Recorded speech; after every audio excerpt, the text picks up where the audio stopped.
Hey guys, so this video probably should have been done earlier, but I'm doing it now. So this is going to be video diary 2 for the movement that I've been working on called For the Unborn. And in this one, I'm going to actually explain what For the Unborn is and why we started it and all those good kind of things. So yes, I should have done this before video diary. This should be video diary 1, but it's not, so oh well. Oh, here we go. And by the way, if you guys are looking at me and being like, Angie, are you like freezing to death? Yes, I'm actually very cold right now.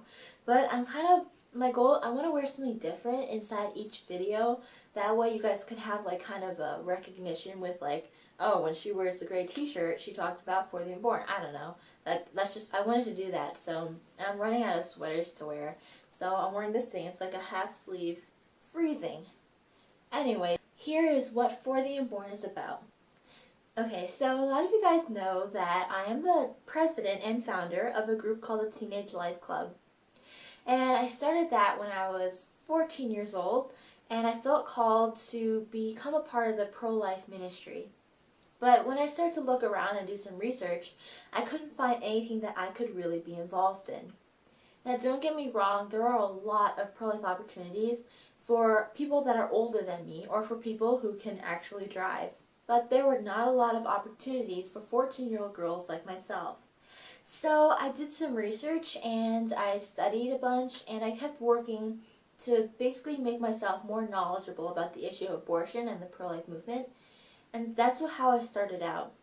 But the more I knew, the more that I realized that I wanted to actually do something about this issue. I didn't just want to know about it, I wanted to help end it.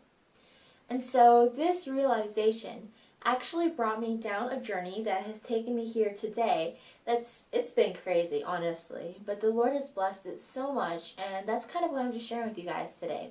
So what I did was I decided to start a pro-life group, and it was going to be online because I can't like physically go somewhere and meet up with people. And so what happened was that I was part of an online school, so I contacted some people in there. I contacted some friends, just like people that I already knew.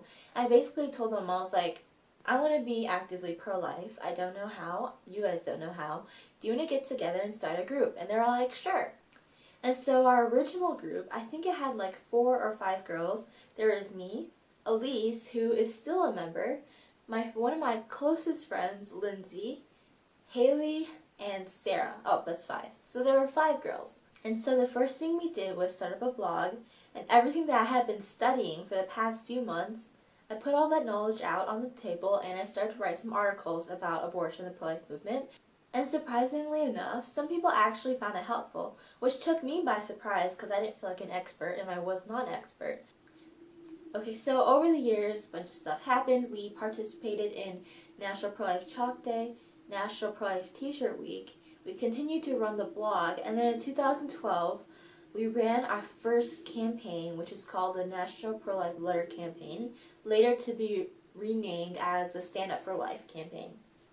And so through that, I believe we sent between 15 and 20,000 letters to the White House, which was totally awesome. And that launched me into something else that caused For the Unborn to happen. So that was basically a very, very long introduction.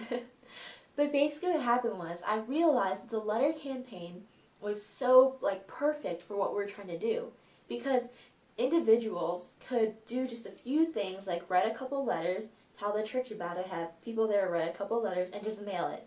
And that's just like a few small like steps for each individual person, but all together it was something humongous.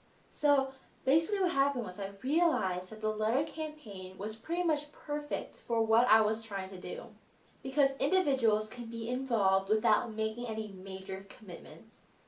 Like they were able to take a piece of paper, write a letter, write a heartfelt letter, put it in the envelope and mail it, maybe go to their church, tell some people about it, go to their school, tell some people about it, and then those individuals can write letters and so on and so forth. And it takes effort, but it doesn't take so much of a commitment, which is what a lot of people cannot give. See, people, they are able to volunteer a few hours here, pray a little bit there, but a lot of people, they have other responsibilities, and so they struggle with being able to give a commitment, even if they want to help. And so with this in mind, I began to get an idea of the movement for the Unborn. I was like, what if we started a movement where we constantly provided opportunities for youth and also adults, just for Christians in general, to be involved in the pro-life movement in ways that they could do so without making any major commitments. And so, of course, I met with the Teenage Life Club, which by then had grown. So now, let's see if I can do this. Here's the Teenage Life Club. There's me, Elise, who was there originally, Blake, Rose, and Mikoi and Natalie. And there were a couple more, but they recently had to quit because they were like really, really busy, which is totally understandable. So there's 6 of us now. So anyways, so we met on Skype every week. We were brainstorming. We met with a group called United in Purpose and brainstormed with them, and we just had all these different like ideas bouncing around. And so it took us a full year to put For the Unborn together. A whole entire year, and it was, I mean, we did take a few breaks here and there, because like going on vacation and all that stuff, but it was a full legit year. And what we did was I was able to take all of our thousands of ideas and put it down into 3 like bullet points. And so these are the 3 goals of For the Unborn. The first is to reach out, the second is to unite, and the third is to take action. So the first one, to reach out, basically our goal was to create tons of pro-life resources like flyers and t-shirts and bracelets and drop cards, and to give them to the people who are part of For the Unborn, the movement, and so that they can go out into the world and so that they can just spread word that this movement exists for all those other people who want such opportunities. And so that was the first part. We also decided that some of us were going to go out and speak to churches and youth groups, etc. about this issue. I'm still working on a speaking thing. I actually have something for you guys, which you'll see, I think, next week or in 2 weeks, something like that. But you'll see what I'm talking about eventually. Anyways, the second one was to unite. And this is where we were like, I mean, how can people unite? Obviously, the internet. So we decided to unite over social media. We have a website, which, thank you, United in Purpose. You guys did a wonderful job putting that together. You guys can find it at www.fortheunborn.com. Just find it right here. And so we have this website where we update constantly through our action update. We give people ways that they can pray. We could give people events that they can take part of, as well as different like random ideas for things people can do. And we also have some educational articles. And so basically it's supposed to be a place where people can regroup, where we also have a Facebook and Twitter where people can connect with each other. And our goal is to that be somewhere for just people to just get together and to unite and to connect with one another from all over the world. And so that's the uniting one. And the third is to take action. And so what we're doing is we're actually going to be having a featured event every month. So in January, it was the March for Life, and we came up with opportunities for people to go to the March for Life. I went to the March for Life, and I vlogged about my experience. You can see that if you click right here.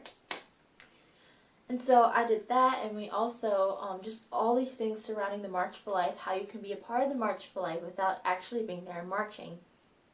And so our goal is for every month to have a different opportunity for people to get involved. And so this is a very general way to explain For the Unborn. If you guys want to check it out, again, here is the link. Just type that into the URL bar and you'll be able to find it. So right now we are still rather small, but we're moving forward and we've had so much support and the Lord has blessed the movement so much, and I'm so thankful for that. And so I hope you guys find this video helpful in explaining what For the Unborn is. I really just want to reach out to the youth, and I just want to give them opportunities to be able to serve in ways that I've been blessed to be able to serve. And so, again, just be sure to check it out. Let me know in the comments below what you guys think about this, and if you have any suggestions for things in the future. So, thanks for listening, guys. I'll talk to you guys next week. Bye.